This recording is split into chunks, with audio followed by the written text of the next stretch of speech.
So for me, I see lots and lots of tools every day, and I really bad shiny object syndrome. I love new tools. I love getting involved with them.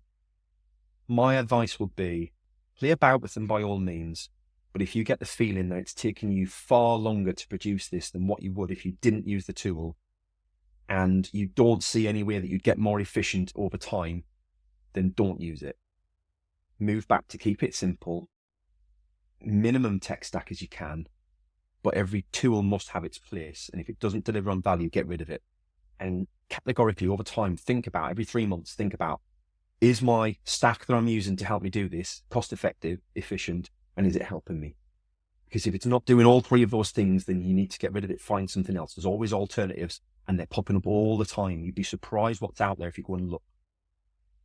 But just make sure that you're not following shiny object syndrome too much, because guilty all the time. Love it. I love a new tool. But it's generally a 3 o'clock in the morning job, and it's not conducive to good behavior the next day. Paul, I think that's one of the things that makes us, from an expert perspective, it's okay. We have shiny object syndrome, and I call that market research for clients, right? I have tried every social media scheduling tool out there, and I know what I recommend for my clients. And occasionally I'll deviate. I have one that I prefer. Occasionally I'll deviate depending on the type of business and where they need to be scheduling their social posts. But I've tried all of them so my clients don't have to. I've read all the books so my clients don't have to. And that is, again, from a strategy perspective, that's why I exist in the world, is to consume all of that content and distill it down and make it really custom for my clients. So I think I don't totally want to speak for you, but I would venture to guess that if somebody were to message you on LinkedIn and say, I've got a question about this, Paul, can you answer it? You'd probably respond and give them a little bit of feedback and insight, right? Based on your experience.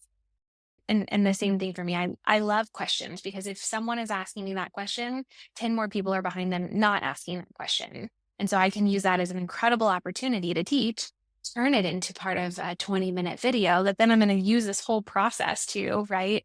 Again, to provide that value, to set myself up as the expert and make things easier for my target audience. And I think that is why we all went into business, right? Because we love whatever it is that our topic is, and we want to help other people with it. And I think that I love that we've been able to have this conversation to share our insights into how, these are our specific parts of the marketing and sales space. We get to share this experience that we have with other people so that they get to go promote their business too. And that's it. I'm a big believer that if you can do it yourself, you should be doing it yourself. Right? My clients know when it's time to come and talk to me. It's not hard, right? Like, they either don't want to do it, they have no intentions of doing it themselves, or they've been doing it themselves and they've run out of time and they need to get rid of something off their plate, and I'm that option. Very different perspective for you, Danielle, is they've probably tried everything themselves, or they think they have, had limited or no success with it, and have no idea why any of it's not working. And it's nice to talk to someone who comes at it from the angle of what's right, both for the outputs that you want to achieve, but also from the ability that you have to commit to things.